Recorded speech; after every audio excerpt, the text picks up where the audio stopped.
Student, last term पर आपको types of reaction बताए जा रहे थे, उसमें कुछ रिएक्शन और बाकी थे। तो सबसे नेक्स्ट कंडीशन का जो रिएक्शन है exothermic reaction. What is mean exothermic reaction? This type reaction in which heat is evolved, जिसमें हीट आपकी इवॉल्व होती है, is known as exothermic reaction. इसको हम एक्सोथर्मिक रिएक्शन बोलते हैं। जैसे एग्जाम्पल के तौर पर C+O2, this gives us CO2। यहाँ से हीट आपकी इवॉल्व हो रही है, इसलिए इसको हम बोलेंगे एक्सोथर्मिक रिएक्शन। नेक्स्ट कंडीशन में endothermic reaction. This type reaction in which heat is absorb, इसमें इवॉल्व हो रही थी और इसमें एब्जॉर्ब हो जाएंगी। तो एब्जॉर्ब होगी तो इस कंडीशन को हम बोलते हैं एंडोथर्मिक रिएक्शन। जैसे एग्जाम्पल के तौर पर हमने ले लिया कैल्शियम कार्बोनेट, इसको हीट किया और हीट करने के बाद कैल्शियम ऑक्साइड और ऑक्सीजन आपका प्रोड्यूस हो गया। इस रिएक्शन को हम बोल सकते हैं एंडोथर्मिक रिएक्शन। नेक्स्ट कंडीशन का एग्जाम्पल है precipitation reaction. The reaction in which two compounds exchange there ions and the form is insoluble in water. जो आयन जो आपके हैं इनसॉल्युबल इन वाटर होंगे, तो उसी कंडीशन को हम बोलते हैं प्रेसिपिटेशन रिएक्शन।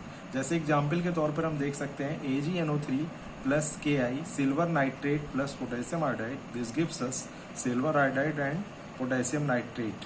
तो जो AgI का इनसॉल्युबल PPT आपको फाउंड होगी, तो इसी को हम बोलते हैं प्रेसिपिटेशन रिएक्शन। नेक्स्ट कंडीशन में जो टाइप्स ऑफ रिएक्शन के बाद बात आती है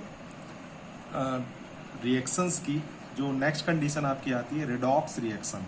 रिडॉक्स रिएक्शन है क्या?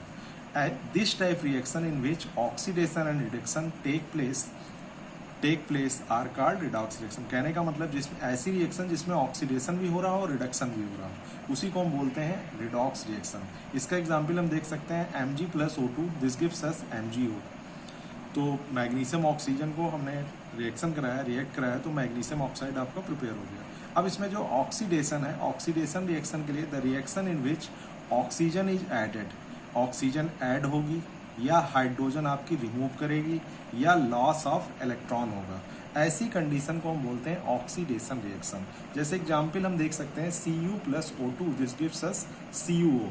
तो यहाँ पर आप देख रहे हैं कि Cu+O2, तो यहाँ से ऑक्सीजन क्या कर रही है, कॉपर आपका gained oxygen to form CuO, oxygen यहाँ पर गेनिंग हो रही है। यही आपको बताया भी गया कि oxygen is added, hydrogen is remove.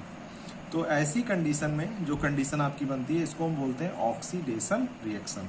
Next condition कहलाती है reduction. This type reaction oxygen is loss, बिल्कुल इसका अपोजिट, ऑक्सीजन का लॉस होगा और हाइड्रोजन इज गेन, हाइड्रोजन यहाँ पर गेन करेगी, गेन हाइड्रोजन इज गेन या गेन ऑफ इलेक्ट्रॉन या इलेक्ट्रॉन्स की गेनिंग होगी, तो इस कंडीशन को हम बोलते हैं रिडक्शन रिएक्शन। ये कहलाती है आपकी रिडक्शन। यहाँ पर एग्जाम्पल देख सकते हैं CuO, कॉपर ऑक्साइड से इस पर हाइड्रोजन की रिएक्शन कराई गई। यहाँ पर आपने देखा Cu+H2O बन गया। तो यहाँ पर आप देखेंगे कि ऑक्सीजन यहाँ यूज हो रही थी, यहाँ से यूज हुई थी ऑक्सीजन, और ऑक्सीजन का क्या हो गया, यहाँ पर लॉस हो गया कॉपर के साथ। तो ऐसी रिएक्शन को हम बोल सकते हैं रिडक्शन। अब इसके बाद 2 पॉइंट्स और आते हैं, लास्ट पॉइंट जो इस चैप्टर के हैं, कोरिजिन और रेंसिडिटी। तो सबसे पहले हम कोरिजिन की बात करते हैं। कोरिजिन का मीन्स होता है संक्षारण, जिसको आप जंग के नाम से जानते हैं।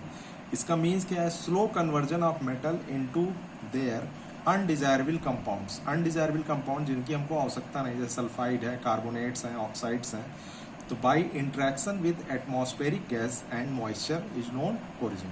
आपने जंग देखा होगा कि जो आयरन आपका होता है, इसके ऊपर जब इन्वायरमेंट में खुला पड़ा रहता है, तो उसमें धीरे धीरे उसमें ब्राउन टाइप का, रेडिश ब्राउन टाइप की रस्टिंग यहाँ पर प्रोड्यूस हो जाती है।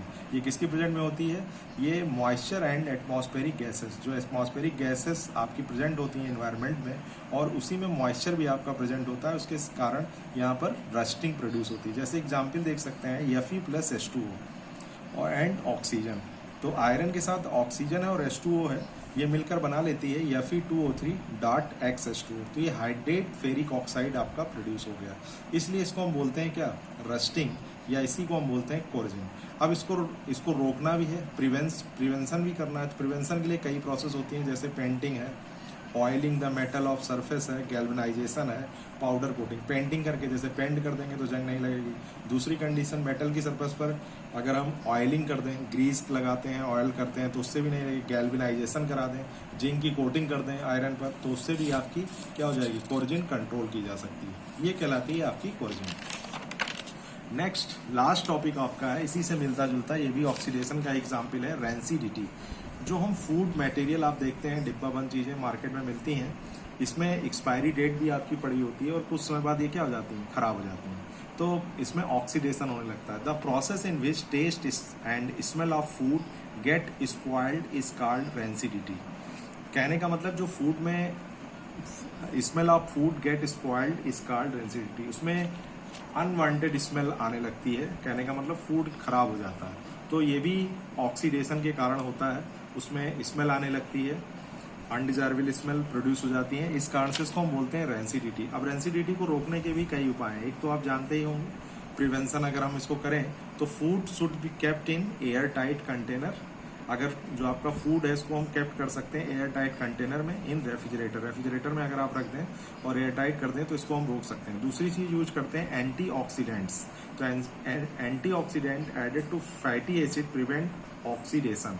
ऑक्सीडेशन को हम प्रिवेंट कर सकते हैं अगर कोई एंटी ऑक्सीडेशन यूज करते हैं। जैसे मार्केट में आप देखते हैं चिप्स हैं, कुरकुरे हैं, इनमें आप देखते हैं नाइट्रोजन की गैस फिलअप रहती है, तो ये क्या करती है, स्पॉइलर्स बाय ऑक्सीडेशन को कंट्रोल करती है। इसके अलावा भी एंटी ऑक्सीडेंट के रूप में कई प्रकार के मटेरियल यूज किए जाते हैं, जैसे आपके टूथपेस्ट हैं या और भी फूड स्टेप्स मटेरियल्स होते हैं, उसमें भी यूज किया जाता है, जैसे BHT एंड BHA। BHT का फुल फॉर्म होता है ब्यूटिलेटेड हाइड्रोक्सी टॉल्विन एंड नेक्स्ट होता है ब्यूटिलेटेड हाइड्रोक्सी एनिसोल। ये भी एंटीऑक्सीडेंट है, इनके अकॉर्डिंग भी हम इसको रेंसिडिटी को कंट्रोल कर सकते हैं। इसी के साथ ये चैप्टर आपका फिनिश हो गया है। अब इसकी एक्सरसाइज आप लोग सॉल्व करेंगे और नेक्स्ट टर्न पर आपको सेकंड चैप्टर बताया जाएगा।